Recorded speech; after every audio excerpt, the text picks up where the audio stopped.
Hello दोस्तों। हिंदू धर्म ग्रंथों में कहा गया है कि काल भी महाकाल भगवान शिव की पूजा करने वालों का कुछ नहीं बिगाड़ पाता। मान्यता है कि देवों के देव महादेव का पूजन अगर विधि विधान से किया जाए तो व्यक्ति को शुभ फल की प्राप्ति होती है। सावन माह भगवान शिव की पूजा के लिए सबसे पावन दिन माने जाते हैं। कहते हैं कि भगवान भोलेनाथ बेहद दयालु और कृपालु है। वे मात्र शिवलिंग पर जल अर्पित करने से ही प्रसन्न हो जाते हैं। हिंदू धर्म ग्रंथों में कहा गया है कि काल भी महाकाल भगवान शिव की पूजा करने वालों को कुछ नहीं बिगाड़ पाता।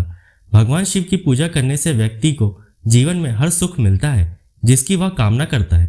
भगवान शिव भक्तों से प्रसन्न होकर उन पर असीम कृपा बरसाते हैं और उन्हें मालामाल कर देते हैं। महादेव का पूजन अगर विधि विधान से किया जाए तो व्यक्ति को शुभ फल की प्राप्ति होती है। भगवान शिव की पूजा के कुछ नियम हैं जिनके बारे में भक्तों को जानकारी होनी चाहिए। आइए जानते हैं महादेव की पूजा की सही विधि। इसके साथ ही जानेंगे कि पूजा के समय किन किन बातों का ध्यान रखना चाहिए। पहला, भगवान शिव की उपासना के लिए ब्रह्म मुहूर्त में उठकर नित्य कर्मों को पूरा कर स्नान आदि कर निवृत्त हो जाए। दूसरा, पूजा स्थल पर बैठकर चौकी पर भगवान शिव और पार्वती का चित्र स्थापित कर पवित्रीकरण कर ले। तीसरा, भगवान शिव का जल से अभिषेक करे। पूजा में शिव जी को बिलपत्र, धतूरा, भांग, आलू, चंदन, चावल अर्पित करे। चौथा, भगवान शिव के साथ साथ माता पार्वती और नंदी को गंगा जल और दूध चढ़ाए। पांचवा, भगवान शिव शंकर को घी, शक्कर या प्रसाद का भोग लगाए। छठवां, महामृत्युंजय व ओम नमः शिवाय मंत्र का जाप करे। सातवां, संभव हो तो इस दिन व्रत जरूर रखें। आठवां, शाम को पूजा करने के बाद ही व्रत खोले। आप चाहे तो फलाहार भी कर सकते हैं। नौवां, इस दिन दान करने से भी शिवजी प्रसन्न होते हैं। सोमवार और श्रावण मास दोनों ही शिवजी को बहुत प्रिय है। इस दिन भगवान शिव और पार्वती की पूजा करने से हर मनोकामना पूर्ण होती है। श्रावण महीना भगवान शिव और पार्वती से जुड़ा है। कहते हैं कि माता सती ने पर्वतराज हिमालय के यहाँ पार्वती रूप में जन्म लिया था। माता पार्वती ने शिवजी को पाने के लिए सावन महीने में ही कठोर तप किया था। देवी की तपस्या से प्रसन्न होकर शिवजी ने उनकी मनोकामना पूरी की और उनसे विवाह किया था।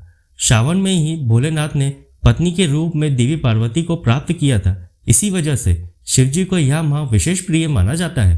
सावन सोमवार के दिन सुबह जल्दी उठना चाहिए। इसके बाद पानी में काले तिल मिलाकर नहाए, फिर शिव मंदिर में जाए। सबसे पहले गणेश जी की पूजा करें।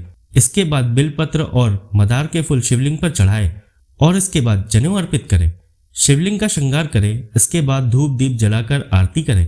आरती के बाद पूजा में हुई भूल के लिए क्षमा याचना अवश्य करनी चाहिए। विवाहित लोगों को अपने जीवन साथी के साथ शिवजी और माता पार्वती की पूजा करनी चाहिए और पूरी पूजा में ओम उमा महेश्वराभ्याम नमः मंत्र का जाप भी करना चाहिए। श्रावण मास में जरूरतमंद लोगों को भोजन और धन का दान करने की परंपरा भी ग्रंथों में बताई गई है।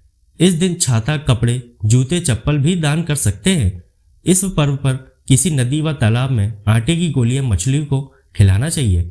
गाय और बैल को हरा चारा भी खिलाना चाहिए। शिव पूजन से पहले भक्त को चंदन या भस्म का त्रिपुंड अपने माथे पर लगाना चाहिए। पूजन से पहले शिवलिंग पर चढ़ी हुई चीजों को हटा देना चाहिए। आइए जानते हैं अलग अलग चीजों से शिवजी का अभिषेक करने से किन किन मनोकामनाओं की पूर्ति हो सकती है। पहला, शिवजी को दूध की धारा से अभिषेक करते हैं तो घर में सुख शांति बनी रहती है, मन शांत रहता है और कुंडली के चंद्र ग्रह के दोष भी शांत होते हैं। दूसरा, जल की धारा से अभिषेक करने से भक्तों की सभी समस्याएं दूर होती है। तीसरा, शिव जी को घी की धारा से अभिषेक करते हैं तो रोगों से मुक्ति मिलती है। चौथा, इत्र से अभिषेक करने से भक्तों को सुख और शांति मिलती है। पांचवा, गन्ने के रस से अभिषेक करने पर जीवन में आनंद बना रहता है। सावन मास में शिव पूजा करते समय बिलपत्र जरूर चढ़ाना चाहिए। वैसे तो अभी बारिश के दिन है और बिलपत्र आसानी से मिल जाते हैं, लेकिन बिलपत्र नहीं मिल रहे हो तो शिवलिंग पर चढ़े बिलपत्र को धोकर फिर से भगवान को चढ़ाया जा सकता है। बिलपत्र कई दिनों तक बासी नहीं माना जाता है। शिव पुराण में लिखा है कि बिलपत्र के साथ शिवलिंग पर शमी के पत्ते भी जरूर चढ़ाना चाहिए। शमी के पत्ते शनिदेव और गणेश जी को भी चढ़ाने की परंपरा बताई जाती है। आइए जानते पूजा करते समय किन बातों का विशेष ध्यान रखना चाहिए। पहला, भगवान शिव के साथ साथ माता पार्वती और नंदी देव को भी गंगा जल चढ़ाना चाहिए। दूसरा, जहां तक संभव हो गाय के कच्चे दूध से ही अभिषेक करना चाहिए। इस दौरान ओम नमः शिवाय मंत्र का जाप भी करना चाहिए। तीसरा, पंचामृत से अभिषेक करने के बाद भोलेनाथ को चंदन, अक्षत, बेलपत्र, धतूरा या आंकड़े के फूल जरूर चढ़ाना चाहिए। चौथा, भगवान भोलेनाथ के पूजन के समय कभी भी शंख नहीं बजाना चाहिए। 5वां, इस बात का खास ध्यान रखें कि भगवान शिव शंकर को कभी भी हल्दी, कुमकुम, तुलसी दल, नारियल का पानी और केतकी के फूल अर्पित ना करें। 6वां, भोलेनाथ को प्रसाद में गेहूं के आटे को घी में सेक कर और फिर उसमें शक्कर मिलाकर बनाया गया प्रसाद जरूर चढ़ाना चाहिए।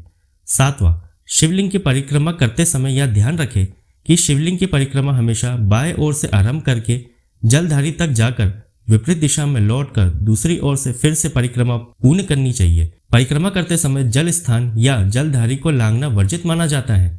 8वां, बेलपत्र को कभी भी अष्टमी, चतुर्दशी, अमावस्या तिथि और सोमवार को पेड़ से नहीं तोड़ना चाहिए।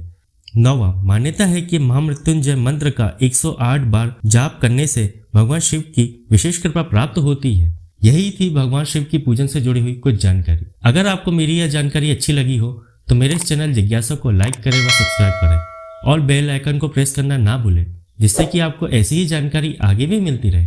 ओम नमः शिवाय।